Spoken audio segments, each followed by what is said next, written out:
approximately what percentage of your church body participates in this? In the shoe boxes, Yes. yeah, probably 60, 70, 80% actually packs a shoebox Yes, at and brings least. it at least one shoebox. Mhm. And we have people that request and take 4, 5, 6, and sometimes they might do 4, 5, or 6. They find out it's so much fun. They come back on another Sunday when we're out on the curb handing out shoeboxes and want more. And you guys also do some church packing parties, is that correct? Yes. We do one giant packing party Okay. on a Friday and a Saturday. Our pastor chooses the weekend that we do it. And on Friday night, we pack 1,000 boxes, age 5 to 9, boys and girls. And on Saturday, we pack 500 boxes, age 2 to 4, boys and girls. Okay. Awesome. So you do one big packing party plus what everybody else brings, plus you're a drop-off location. Right. Yes. We're a collection center, central drop. So central drop-off. Right. Right. Drop off. Yeah. What Yeah. I'd like to say on the shoe boxes, I believe the reason people in our church participate is because we hold it a very high value of the purpose of it. The purpose is spreading the gospel to the ends of the earth. That's purpose. And in our church, we don't look at this shoebox as humanitarian at all. Right. We're not fulfilling the need. We're not trying to fix that country. We're sending a box of fun that's actually simply a vessel to carry the most important gift a child will ever get. And that's how we describe it at our church. Well, who doesn't want to be a part of that? Exactly. So And also, go ahead. You're sending the power of God, the gospel, and the box, the shoe box is the carrier that gets it there. Just a vessel. Yep. And they'll hear me say, do you have your vessel ready? And they'll laugh. And because instead of calling it just a shoebox, I'll call it a vessel many times. Yeah. But I think one thing I'd like to say is churches that get away from families packing shoe boxes is very distressing to me, because we've been involved in this ministry for 20 years. And I have seen churches that only do packing parties and they fall away because they lose the person that's leading it. They lose the person that's doing the footwork on it. But it doesn't take as much effort with families packing shoe boxes. And that's the very core that this ministry was found on, was families. I love it when families shop together for their box and they put it together and they pray together and then they turn it in together. And we cheer and carry on like they're the only ones doing a shoebox when they come and turn it in. And this year we're doing a carton club. It's brand new for us. It's something that I thought of when I was at the processing center this year. And one of our brand new people attending last year for the first time, I went to her and I said, I have an idea, but can you run with it? And she's having a blast. It's called the Carton Club. So anybody that brings 16 filled shoe boxes belongs to the Carton Club. I love that. Yeah, and they're going to be recognized. Steal that if that's I'll give you credit, but yeah, we're going to do a Carton Club. Okay, so it's kind of like the old, donate for a pew or whatever that they That's had. right. Yeah, that's right. Yeah. Okay.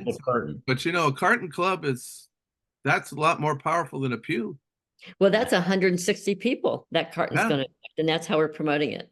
That's great. That's great. I hope that some more people that are listening to this are going to steal that idea as well. I do too. I hope they do. That you could start a whole movement here. But thinking about that, and you said something really key there, Linda, about not just completely going to church packing parties and losing the family participation. So it's a combination of both. I really like that. So at one point, I'm assuming the church was not as heavily involved as it is now.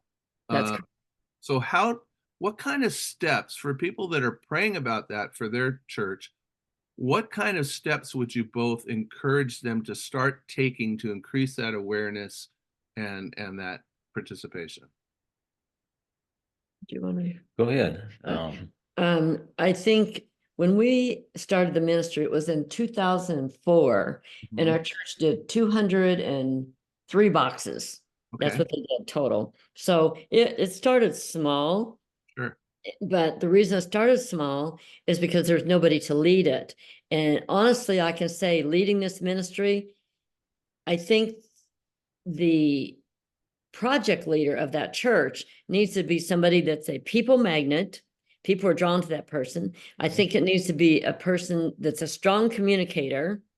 Mhm. And it needs to be a person that goes before, that leads, and also a person that is a dynamite prayer warrior. Because I mean, I have been on my knees for this ministry over many, many difficult situations and many things that were troubling, many things that were to glorify Him, and praises on both sides. So I believe the leader of the project is vital. A pastor is very busy. And pastors that try to lead this ministry and pastor a large church, I think it's impossible personally. I think they need a project leader. Okay. And then some type of teamwork helps, right? I mean, the two of you Absolutely. do this Teamwork. together and balance off different parts of the ministry, which definitely helps. Yes. Right. And Wendell has a team. I have a team and Linda has her team. And so I communicate with my guys often, and everybody on my team, I have personally sought out and asked. Mhm. And this past year was 7. This will be my 8th year coming up this fall for central drop off. And I've got guys that have been with me for the whole 8 years. And even before that, when I used to take the shoe boxes, the cartons over to someone else and put it on a truck at another location. Okay. I've got some real longevity with several of my gentlemen that help out. And I think Wendell hit on a valuable point. He handpicks his volunteers. That's also what I did.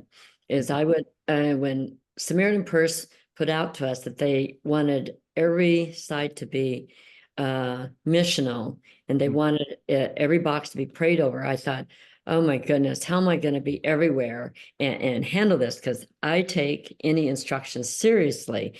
So I really started talking to the Lord about how am I going to handle this.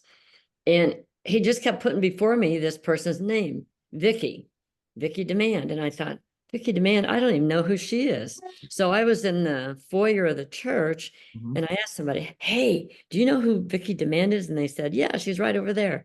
I said, oh. So I went over to her and I said, I don't know you. My name is Linda Hollinshead. I had the Operation Christmas Child Ministry, and we need every box to be prayed over when it comes into the center. And the Lord has laid your name upon my heart. I said, I apologize that I don't know you, but maybe this is how I'm supposed to get to know you. I said, is that something you think you'd like to do? She said, absolutely, I'd love to do it. I about fell over right there in the lobby. Wow. God had already prepared her, huh? Yeah.